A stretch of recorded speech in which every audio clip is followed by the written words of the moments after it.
Just a heads up that this video contains brief discussions on sexual assault. I wasn't expecting this to be a thing to come up in 2 video essays of mine in a row, but here we are. Be warned.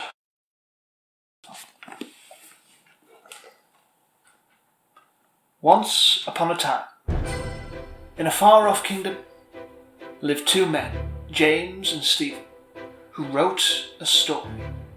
Well, actually, if we're being technical, they co-opted together a bunch of pre-existing stories that were already centuries old and turned them into a musical. And it premiered in 1986 in San Diego, not 1987 on Broadway. I've already dropped the fairy tale narration gimmick of this. It's probably for the best. I mean, this isn't even a real book. It's a box that I stole from my old job and filled with Tom Waits CDs. Anyway, Into the Woods rules. Into the Woods is a Broadway musical with book by James Lapine and music and lyrics by every theatre kid's benevolent father, Stephen Sondheim. I hope he's having a nice day. It collects some of the most recognisable fairy tales of all time into one big cinematic universe. You've got Cinderella, Jack and the Beanstalk, Red Riding Hood and Rapunzel, all connected together by an original story about a baker and his wife helping a witch. It features such classic Sondheim tunes as the We're Really Horny song. Agony!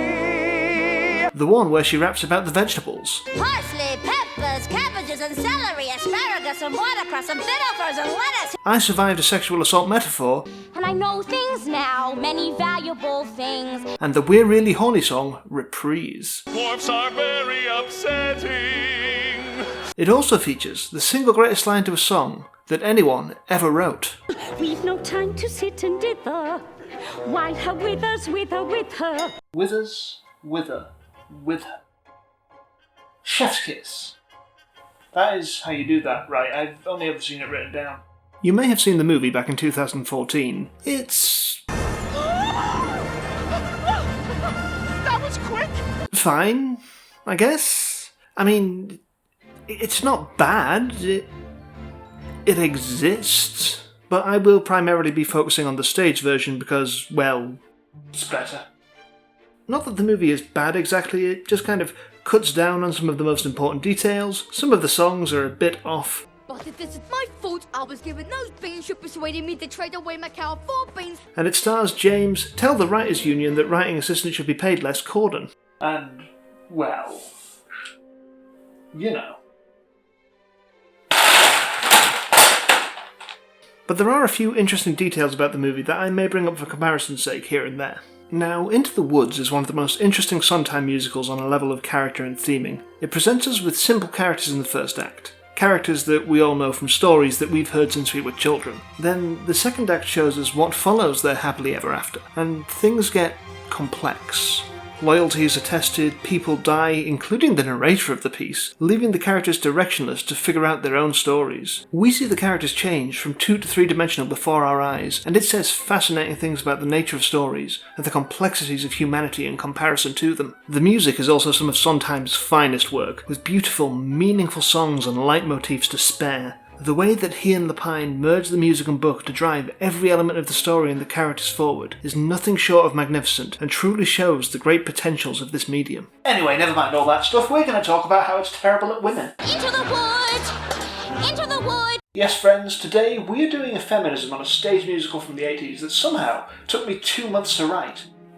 I'm only 2 stamps away from filling up my BreadTube rewards card, and honestly, this seems like a good way to do it. Our major female characters in the piece are Cinderella, Red Riding Hood, the Witch, and the Baker's Wife. Each have their own storylines within the narrative that play out in different ways. Cinderella is a scullery maid, forced into servitude by her wicked stepmother and absentee father. She is expected to be obedient. So be nice, Cinderella, good Cinderella, nice, good, nice. All she wants is a chance to disobey them just once and go to the king's festival. Hardly an unreasonable request, but one she is denied because of how she looks. Darling, those nails, darling, those clothes. Lentils are one thing, but darling, with those, you'd make us the fools at the festival. So, with the help of her ghost tree mother, she gets herself a glow-up, so that she can finally go and enjoy herself for just a few nights. And you know where it goes from here. She goes to the festival, meets Prince Charming, runs away, the stepsisters mutilate themselves for the beauty standard, the slipper fits, she marries the prince, and they all live happily ever after. Oh, and the stepsisters randomly get blinded by birds. You know, kid-friendly stuff. But then comes after the happily ever after. Cinderella is the princess, and that's all she is. It's not a position with responsibilities as far as we can see. She just kind of sits around while her husband runs off to do stuff around the kingdom. She might maybe get to throw another festival. But having got herself a handsome man, she's essentially fulfilled the one purpose she had in her story. She gets to do a little more once the giant attacks. Her ability to talk to birds is instrumental in defeating her. You can talk to birds. But mostly she just gets put to one side to hold the baker's baby. And then her reward for everything is to become this child's adoptive mother and go back to cleaning for people. Well, there are times I do actually enjoy cleaning. So her only way out of her life of humdrum servitude is to get married to some rich guy she's known all of 3 days, and then when she leaves that husband, she's right back to the same position she started from. Her only real value in this world is as a trophy for a man to have on his arm. On a base level purely of plot beats, Cinderella's story is downright awful for her. Red Riding Hood can easily be read as an allegory for rape. She gets tricked by a creepy man, or wolf as the case may be, and abused by him until some guy comes to rescue her from her abuser's clutches. It's an easy comparison to make. Into the Woods leans into this coding hard with their depiction of her relationship with the wolf. He sings the song Hello Little Girl, which layers sexualized overtones to his descriptions of eating Red Riding Hood. Look at that flesh, pink and plump. Hello, little girl. There's also the choice in the costume to make him anatomically, that is to say, I mean, his dick's out. It's just out. It's right there. It's a penis that is out. To steal from Curio, musicals aren't good because they're subtle. So it's safe to say that's the angle they're taking with this. Red Riding Hood is a victim of rape. Metaphorically. What's worse in her story, though, is not just that she gets assaulted in this way. It's not just that some guy who isn't connected to her has come to her rescue. No, the biggest problem in this story is the framing. It's very much a victim-blaming narrative.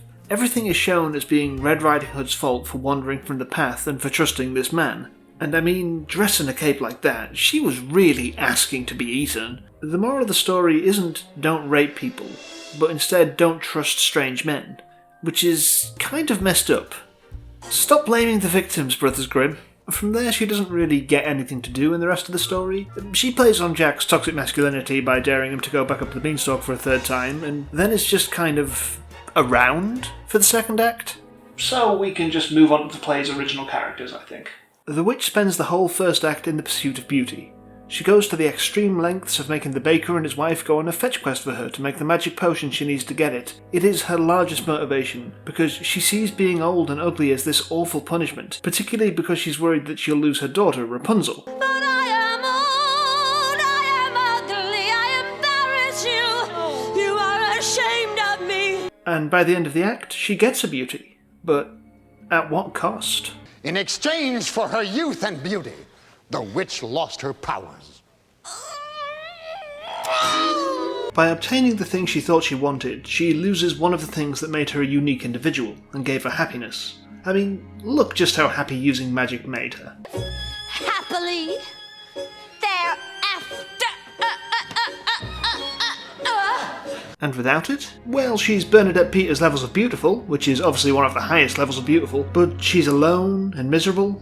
I mean, listen to her line in Ever After. It was perfect. I had everything but beauty. I had power, and a dog like a flower, and a tower. Then I went into the woods to get my wish, and now I'm ordinary. She was perfect, but now she's not. She's ordinary. And even after she gets her beauty, she's still a total outsider anyway. She's ostracized and looked on with fear, the same as she was before, and when everything starts to go wrong, she's the one who gets the blame. You're responsible. You're the one to blame. It's your fault. And she knows that, even with her reclaimed beauty, she'll still be looked on as this evil figure by the people who are So nice. You're not good, you're not bad, you're just nice. I'm not good, I'm not nice, I'm just right.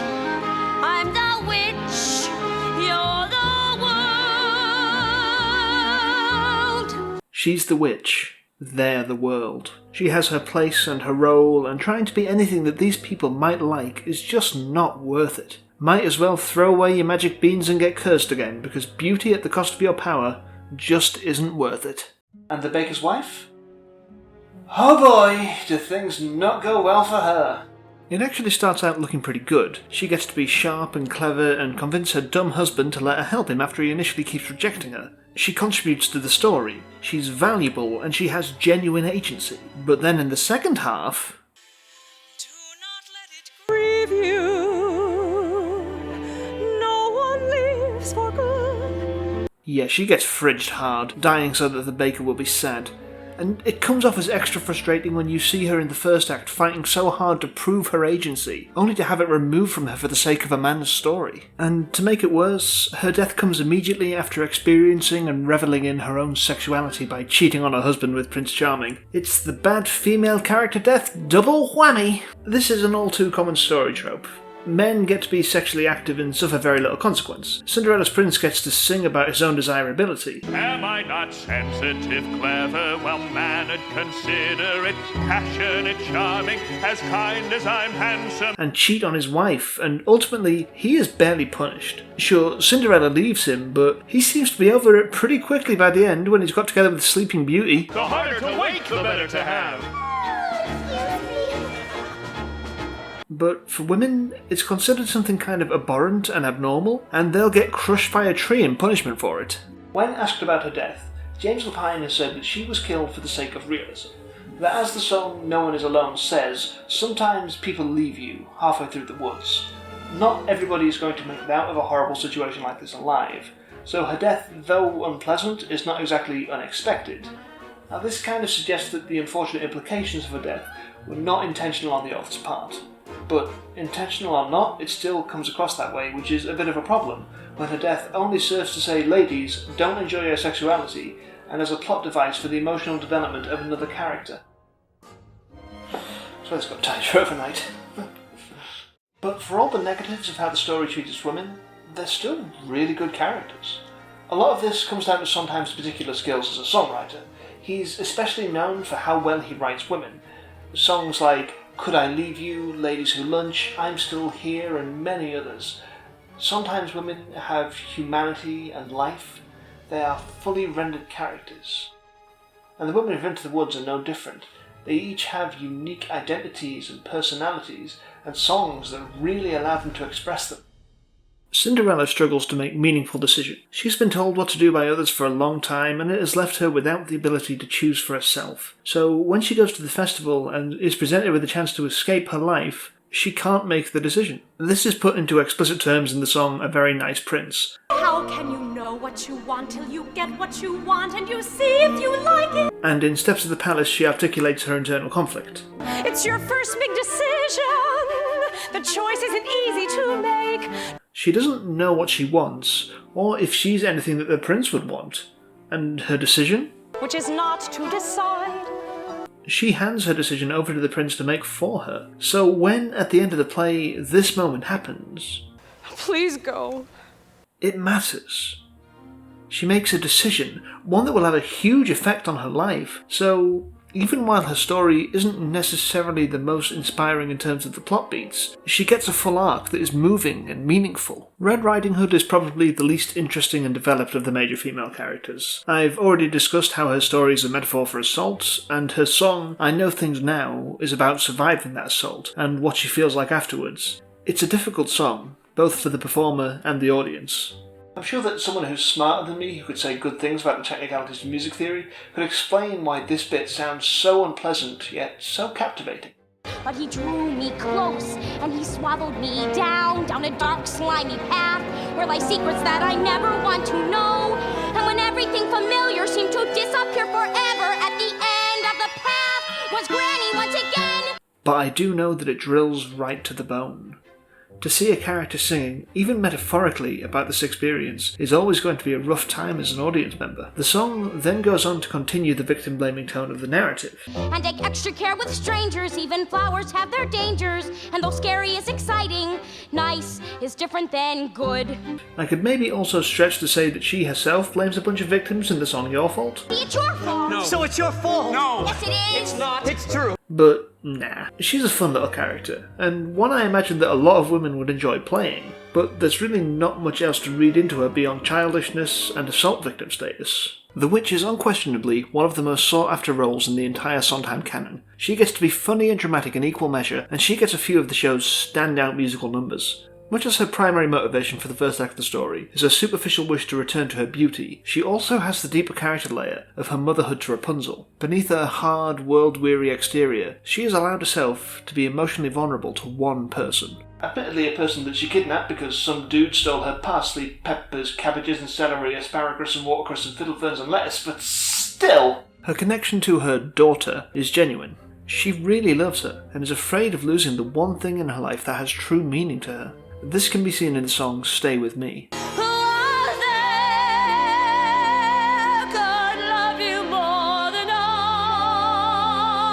She's punished Rapunzel for seeing the prince, not the one who cheated on Cinderella, to be clear, and is warning her of the evils of the world. Princess, yes, but wolves and humans too. And it's bittersweet because we can see that in reality, she's saying this for her own sake, not Rapunzel's. If Rapunzel leaves her, she's stuck alone. This arc culminates in Rapunzel leaving the witch, citing having been locked in a tower for her entire life. I was just trying to be a good mother. The knife then gets twisted just a little bit more when Rapunzel gets killed by the giant, leading to the witch singing a lament. One of the most tragic and heartfelt songs in the whole show, as the one person that the witch cares about is taken from her. Interestingly, in the film version, this is changed to Rapunzel and her prince running off to live happily ever after, which definitely gives less tragedy to the witch's story, but it works out better for Rapunzel at least. Ah, Rapunzel. Only relevant in terms of how she connects to other characters. So she's lost all she loves, and as we've already discussed, no one is willing to accept her as anything other than evil, so she just gives up. In Last Midnight, she discards her mother's beans when losing them was what cursed her to ugliness in the first place. And then she, teleports? Dissolves? I don't really know what's happening here. Maybe it's the limitations of the stage. Is it any clearer in the movie?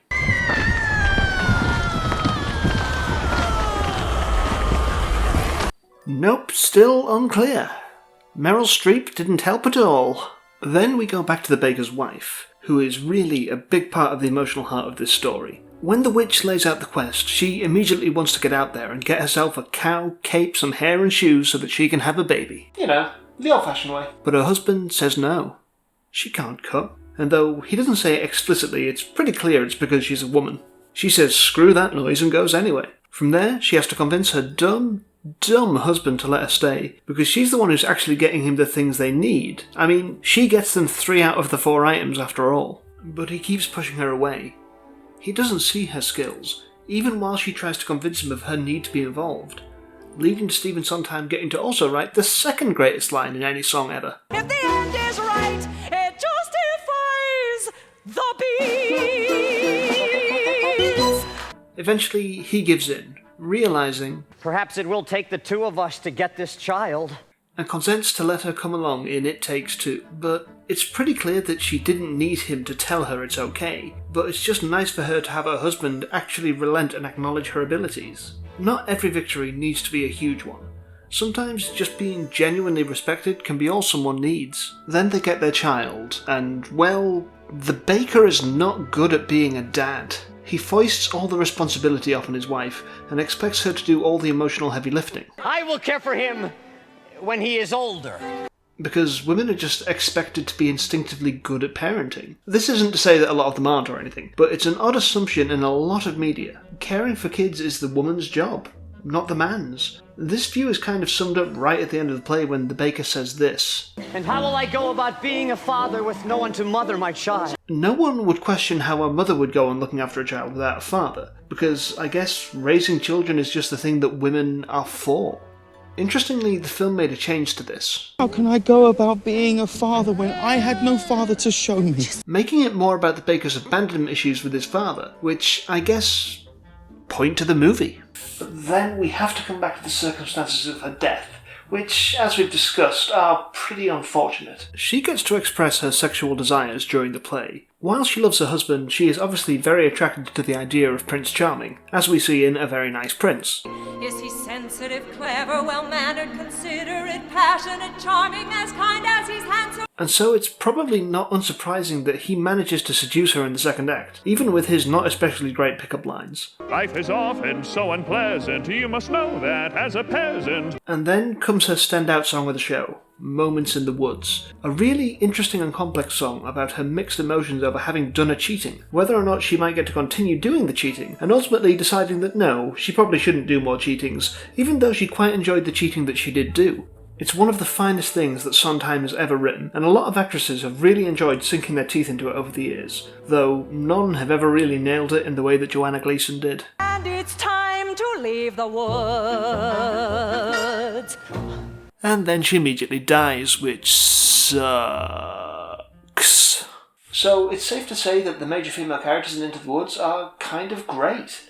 They're well written, true people who we get to see put through a lot in a short period of time.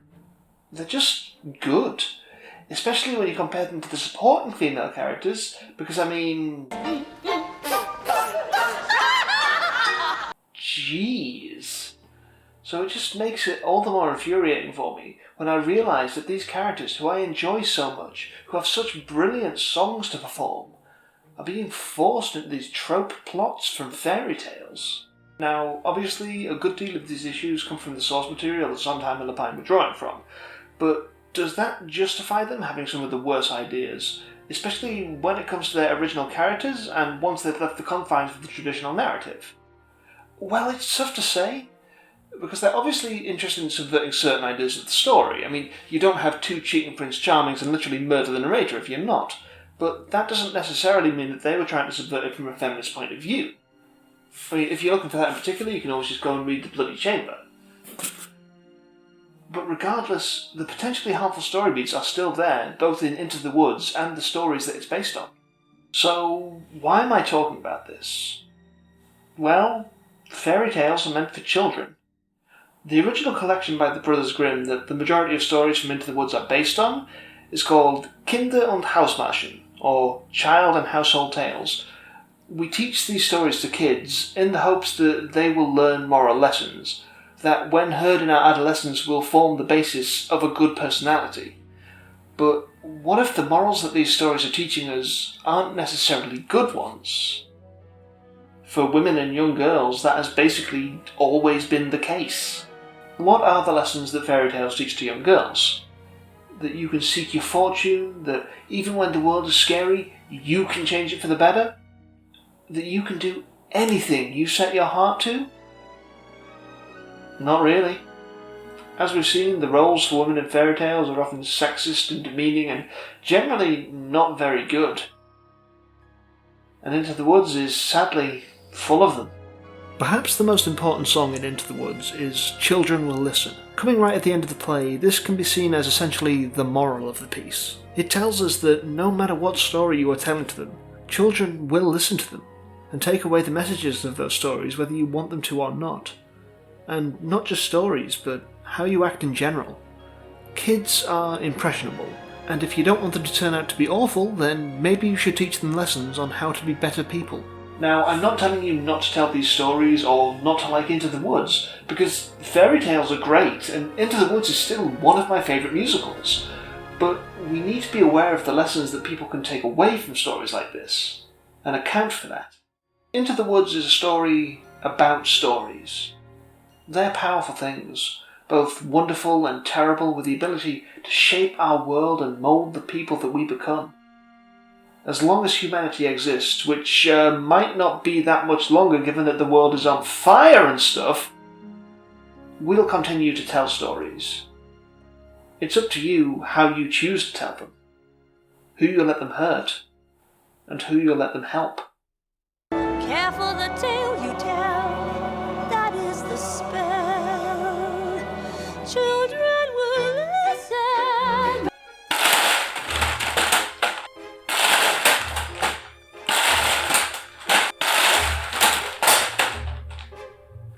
That is the first time in trying this that all three have sprung out. That's probably the take I'll use. Thank you so much for watching this video about Into the Woods. I don't know why it took me 2 months to write. Writer's block, man. If you'd like to support me, then click on the link to my Patreon in the link down below. Click on the link in the link down below. Click on the link... Oh god. For as little as $1 a month, you can get early access to my videos, plus exclusive bonus content like bloopers, and I recently just put up some audio of my cat purring for 1 minute and 16 seconds. If you'd like to see more by me, then click up here to subscribe. If you'd like to see some more interesting analysis of fairy tales, then might I recommend Bev Feature's video, Part of Your World, down there. It's excellent. I highly recommend that you check it out.